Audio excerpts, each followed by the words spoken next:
ఇక్కడ చాలామంది ఆఫీసర్స్ నాతో పనిచేసిన వారు ఉన్నారు.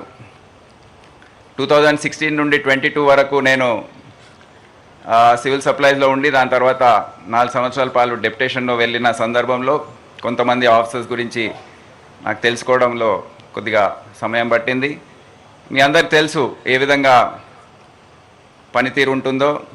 పూర్తి స్వేచ్ఛ ఇవ్వడము, నమ్మకం అనేది పెట్టడము, మరి పూర్తి బాధ్యత వారిపైనే పెట్టడం అనేది మనకు ఒక టీం లాగా ఏర్పాటు చేసుకొని హైదరాబాద్ సిటీ పోలీస్లో కానివ్వండి, ఇతర డిపార్ట్మెంట్స్లో కానివ్వండి మనం చూడడం జరిగింది. టెక్నాలజీని వాడుకోవడం, ఇప్పుడు ఏఐ అనేది రావడం, దాన్ని ఏ స్థాయిలో మనము ఉపయోగించుకోవచ్చు డిపార్ట్మెంట్లో అనేది మనము చూడాలి. ముఖ్యంగా ఈ అన్ని చర్యలు ఏవైతే ఉన్నాయో మనము జాగ్రత్తగా అన్వేషించి ప్రజల నమ్మకం ఏదైతే ఉందో డిపార్ట్మెంట్ పైన ఎక్కడ కూడా సన్నగిల్లకుండా చర్యలు తీసుకోవడం అనేది చాలా ముఖ్యం. వ్యక్తిగతంగా నీతి నిజాయితీ అనేది కాపాడుకోవడం, దానివల్ల ప్రజలకు ఇచ్చే సందేశం అనేది మనము పూర్తి స్థాయిలో తెలియజేయడం అనేది జరగాలని నేను కోరుతా ఉన్నాను. ఈ సందర్భంగా నేను మరోసారి శివధర్ రెడ్డి గారికి, వారి సతీమణి హేమ శివధర్ రెడ్డి గారికి, వారి కుటుంబ సభ్యులకు, కొడుకు కూతుర్లు వారిద్దరూ అమెరికాలో స్థిరపడి ఉన్నారు, వారికి అందరికీ దేవుడు ఆయు ఆరోగ్యాలతో దీవించాలని, సుఖ సంతోషాలతో వారు ఉండాలని, పూర్తి స్థాయిలో రిటైర్డ్ లైఫ్లో కూడా ఎంజాయ్ చేయాలని నేను కోరుతూ ఈ అవకాశం ఇచ్చిన పెద్దలందరికీ నా కృతజ్ఞత తెలియజేస్తున్నాను. జై తెలంగాణ, జై Hind. Thank you so much, sir. Now we have address by DGP Telangana, Shri B. Shivdhar Reddy, sir, IPS. Can we have the honor, sir?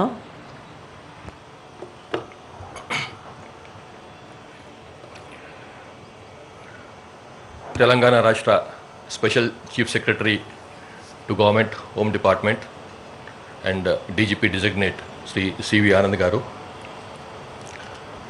my batchmate and Director Raja Bahadur Venkat Ramareddy, Telangana State Police Academy, Srimati Abhilasha Vishnu Garu, ikkudunnaటువంటి senior colleagues and junior colleagues and all the ఇక్కడ వచ్చినటువంటి అందరూ అతిథులకు, పరేడ్లో భాగస్వాములైనటువంటి అందరికీ కూడా నమస్కారం. Good morning.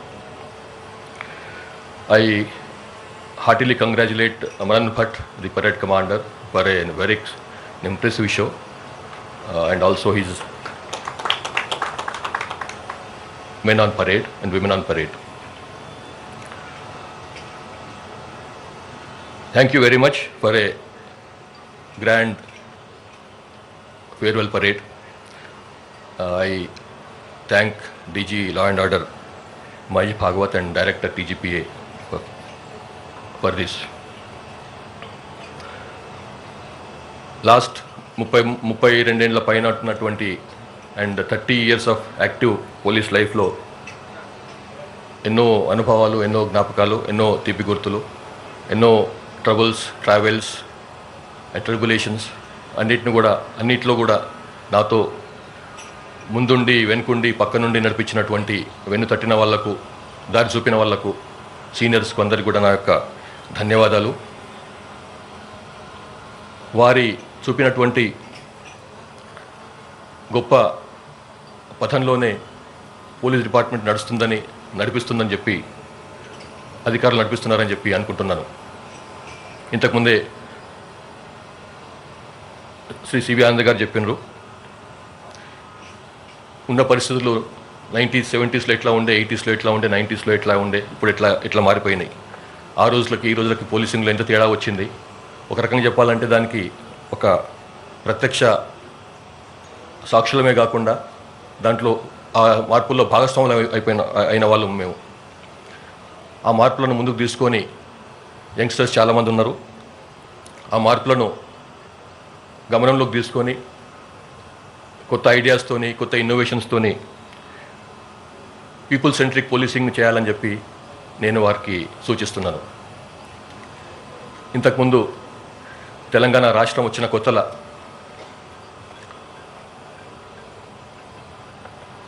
People friendly policing అన్నది ఒక నినాదంగా ఉండే. దానికి కారణం ఉంది. అంతకుముందు 13-14 ఏళ్ల పాటు 15-16 ఏళ్ల పాటు నడిచినటువంటి తెలంగాణ ఉద్యమంలో ఆ ఉద్యమాన్ని అణచివేసేందుకని చెప్పి పోలీసులు ఒక రకంగా అప్పటి వ్యవస్థలకు సహకరించడం అన్నటువంటి అపప్రథ ముఖ్యంగా తెలంగాణ పోలీసుల మీద ఉండేది. దాంతో ప్రజలకు, ఉద్యమకారులకు, పోలీసులకు మధ్య దూరం పెరిగిపోయింది. ఆ దూరాన్ని తగ్గించాలన్న ఉద్దేశంతో పోలీసులే ప్రజలు, ప్రజలే పోలీసులు అన్న ఉద్దేశంతో ఫ్రెండ్లీ పోలీసింగ్ అన్న విధానాన్ని తీసుకొస్తే ఆ గ్యాప్ తగ్గిపోతుంది. ఆ ఉన్నటువంటి దూరం ఏదైతే ఉందో అది తొందరగా దగ్గరైపోతుంది. ప్రజలు, పోలీసులు కలిసి పనిచేసే అవకాశం వస్తుంది. తెలంగాణను ఇంకా బాగా ముందుకు తీసుకుపోయే అవకాశం వస్తుంది అన్న ఉద్దేశంతో ఫ్రెండ్లీ పోలీసింగ్ అన్న కాన్సెప్ట్ని అప్పుడు మనం ప్రవేశపెట్టినాం. అయితే దాని కొంత దురభిప్రాయం ఏర్పడ్డది. ఫ్రెండ్లీ పోలీసింగ్ అంటే అందరితో ఫ్రెండ్లీ ఉంటారా, నేరస్తులతో కానీ క్రిమినల్స్తో కూడా అట్లాంటి పరిస్థితి ఉంటుందా, అది కరెక్ట్ కాదేమో అన్నది ఒక సూచన వచ్చింది. సరే, అది ఎవరెట్లా అర్థం చేసుకున్నా కానీ దాని నుంచి దూరంగా ఉంటేందుకని చెప్పి నేను వచ్చిన కొత్తలోనే, డీజీపీగా పదవి స్వీకారం చేసిన కొత్తలోనే ఫ్రెండ్లీ పోలీసింగ్తో పాటుగా citizen centric policing, people centric policing చేయాలి. దాన్ని సిటిజనే కేంద్రకంగా, సిటిజనే మూలంగా, సిటిజనే సెంట్రల్గా ఉండే అటువంటి పోలీసింగ్ చేయాలి. చట్టానికి అనుగుణంగా, విధానాలకు అనుగుణంగా, నిబంధనలకు అనుగుణంగా మనం పనిచేయాలి అన్న ఉద్దేశంతో సిటిజన్ సెంట్రిక్ పోలీసింగ్ అనే దానికి మనం శ్రీకారం చుట్టినాం. అది కొత్తదేం కాదు, పాతదే, కానీ దాన్ని ఒక కాన్సెప్ట్ రూపంగా తీసుకొచ్చినాం. దాంట్లో భాగంగా లాస్ట్ 7 months నుంచి పూర్తిగా ప్రభుత్వ విధానాలకు అనుగుణంగా, ప్రభుత్వానికి, గవర్నమెంట్, పోలీస్ శాఖకు చెడ్డ పేరు రాకుండా ఉండేట్టుగా సిటిజన్ సెంట్రిక్ పోలీసింగ్ నడిపించినాం. అట్లాగే దాంతోపాటుగా శరవేగంగా మారుతున్న పరిస్థితులకు అనుగుణంగా, ముఖ్యంగా పోలీసింగ్లో కూడా తమను తాము వేగంగా మారుతున్న పరిస్థితులకు అనుగుణంగా పోలీసులు కూడా మారాలి కాబట్టి ఫ్యూచర్ రెడీ పోలీసింగ్ను కూడా రెడీ చేయాలనే ఉద్దేశంతో మనం రిట్రీట్ అనే ప్రోగ్రాం పెట్టుకున్నాం.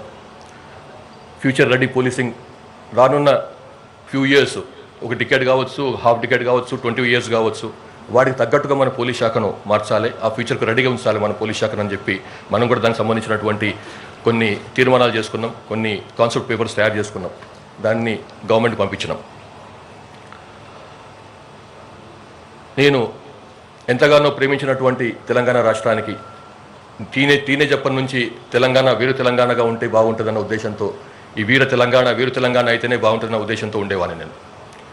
అట్లాంటి నాకు అత్యంత ప్రియమైనటువంటి నా రాష్ట్రానికి నన్ను డీజీపీగా నియమించి, హెడ్ ఆఫ్ పోలీస్ ఫోర్స్గా నియమించినటువంటి గౌరవ ముఖ్యమంత్రి, తెలంగాణ ముఖ్యమంత్రి శ్రీ రేవంత్ రెడ్డి గారికి నా మనపూర్వకమైనటువంటి అభినందనలు.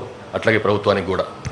అట్లాగే లాస్ట్ 30 yearsలో చాలా గవర్నమెంట్స్ అన్నీ కూడా అత్యంత కీలకమైన బాధ్యతలు నాకు అప్పగించినాయి. ఆ బాధ్యతలు అప్పగించినందుకని చెప్పి, నన్ను నమ్మినందుకని చెప్పి, నా పైన విశ్వాసం ఉంచినందుకని చెప్పి అట్లా అప్పుడున్నటువంటి ప్రభుత్వాలకు కూడా నా యొక్క ధన్యవాదాలు. అట్లాగే ముందు నుంచి కూడా, ఫస్ట్ డే నుంచి కూడా, ట్రైనింగ్ డేస్ నుంచి కూడా నన్ను తప్పుటడుగులు వేస్తున్న టైంలో కూడా మళ్ళీ ముందు నుండి హ్యాండ్ హోల్డ్ చేసి, గైడ్ చేసి, డైరెక్ట్ చేసి ముందుకు తీసుకొచ్చినటువంటి ఎందరో ఆఫీసర్లు ఉన్నారు. వాళ్ళందరూ కూడా నా యొక్క మనపూర్వకమైనటువంటి ధన్యవాదాలు. అట్లాగే ఈ స్థానంలో రావడానికి కారణమైనటువంటి గురువులు ఉన్నారు. ఆ గురువులకు కూడా నా యొక్క పాదాభివందనాలు. యంగ్ ఆఫీసర్స్ చాలామంది ఇక్కడ ఉన్నారు. వాళ్ళందరూ కూడా రానున్న రోజులలో ముఖ్యమైన పొజిషన్లకు పోతారు. పోలీసింగ్కి వాళ్ళే భవిష్యత్తు. రానున్న పోలీసింగ్కి వాళ్ళకి నేను కోరేది ఏమిటంటే, మీకు చాలా అద్భుతమైనటువంటి తెలివితేటలు ఉన్నాయి, చాలా ఐడియాస్ ఉన్నాయి. వాళ్ళతో గమనిస్తుంటారు, మాట్లాడుతున్నప్పుడు, జిల్లాలో విజిట్ చేసినప్పుడు వాళ్ళతో మాట్లాడుతున్నప్పుడు చాలా ఇంప్రెసివ్ ఐడియాస్ ఉన్నాయి వాళ్ళకు. ఆ ఐడియాస్ని వాళ్ళు కార్యరూపంలోకి దల్చాలి. నిబంధనలకు దాటకుండా, నిబంధనలకు అనుగుణంగా వాళ్ళని కార్యరూపంలోకి దల్చాలని చెప్పి, వాటిని ముందుకు తీసుకుపోవాలని చెప్పి, పోలీస్ శాఖకు ఒక వెలుగు కావాలని చెప్పి నేను వాళ్ళని కోరుతున్నాను. మనం చేసిన పనుల వల్ల మనకు పబ్లిసిటీ రావాలి. పబ్లిసిటీ ఓరియంటెడ్ పోలీసింగ్ కాకుండా పబ్లిక్ ఓరియంటెడ్ పోలీసింగ్ చేయండి. అది చాలా ముఖ్యం, కీలకం. మనం చేస్తున్నటువంటి పనుల పరంగా మన వెంబడి మీడియా ఉండాలి, పబ్లిసిటీ రావాలి, కానీ పబ్లిసిటీ కోసం పనులు చేయకూడదు. దాని దూరంగా ఉండాలని చెప్పి నేను వాళ్ళకి సూచిస్తున్నాను. అట్లాగే మీ సబార్డినేట్స్ లేకపోతే జూనియర్ కొలీగ్స్ చాలామంది ఉంటారు డిపార్ట్మెంట్లో. వాళ్ళను డిమీన్ చేయొద్దు, బిలిటిల్ చేయొద్దు. తప్పులు ఏమన్నా ఉంటే వాళ్ళని పక్కకు తీసుకెళ్ళి సరి చేసే ప్రయత్నం చేయండి, కానీ అందరి ముందు డిమీన్ చేయటము, బిలిటిల్ చేయటము అది కరెక్ట్ కాదు. పవర్ అంటే అది రెస్పాన్సిబిలిటీ, రెక్లెస్నెస్ కాదు. పవర్ అంటే అధికారం అంటే గౌరవంతో బతకడం కానీ, గౌరవం చూపించడం కానీ, రెక్లెస్నెస్గా ఉండడం, ఒకరి పట్ల తక్కువ అది చేయడం అది కాదు. దాన్ని దృష్టిలో పెట్టుకొని మీరు ఉద్యోగం చేస్తారని చెప్పి నమ్ముతున్నాను.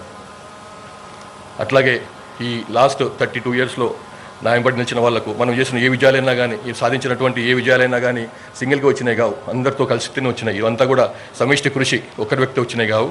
ఆ సమిష్టి కృషిలో భాగమైనటువంటి ప్రతి ఒక్కరికి కూడా నా వెంబడి నిలిచిన వాళ్ళకు ముందే చెప్పినట్టుగా ముందున్న వాళ్ళకు, వెనుకున్న వాళ్ళకు, పక్కన్న వాళ్ళకు, వెన్నుతట్టిన వాళ్ళకు అందరూ కూడా నా యొక్క ధన్యవాదాలు. Thank you very much. ఈ లాస్ట్ 32 ఇయర్స్లో అంతకంటే ముందు కూడా నన్ను ప్రోత్సహించినటువంటి నా కుటుంబ సభ్యులకు కూడా నా యొక్క ధన్యవాదాలు. So thank you very much. లాస్ట్లో ఒక మంచి కాంపిటెంట్ అధికారి తెలంగాణ రాష్ట్రానికి డీజీపీగా కాబోతున్నారు. వారికి వారి కుటుంబ సభ్యులకు నా అభినందనలు. అట్లానే వారి టెన్యూర్ కూడా అద్భుతంగా ఉండాలని చెప్పి ఆశిస్తున్నాను. Thank you very much.